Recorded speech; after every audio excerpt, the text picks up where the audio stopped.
ইলিশ মাছের ভাপা করব। এতে কাঁচা লঙ্কা, গুঁড়ো লঙ্কা আর হচ্ছে পেঁয়াজ বাটা, আধ বাটা করে এই যে দিয়ে দিয়েছি।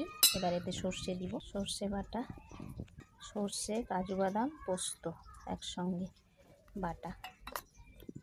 এতে ইলিশগুলো দিয়ে দিব, কাঁচা সর্ষের তেল, এটাকে ভালো করে মিশিয়ে সব একসঙ্গে নেড়ে চেড়ে নিচ্ছি। ভাপা করব যেহেতু। সামান্য লবণ দিব, কারণ মাছে হলুদ নুন মাখিয়ে রেখেছিলাম। ভালো করে মিশিয়ে এটাকে বসিয়ে দেব। আমার ছেলে খাবে না, আমি আর আমার কর্তামশাই খাবো। একটু সর্ষে তেল দিচ্ছি।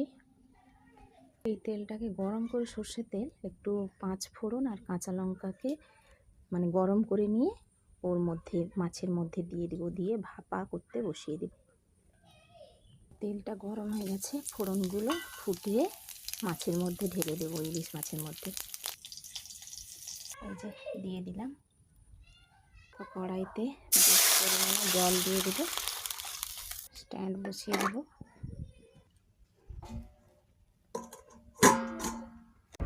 এই যে এটা ওই যে নেড়ে মাছের কষা, ডিম ভাজা, মাছের টক, এই যে আলু মাখা আর ইলিশ মাছের ভাপা। এই যে খেতে বসে গেছে, ছেলে খাচ্ছে। তোমাদের দাদা স্নান করে এলো।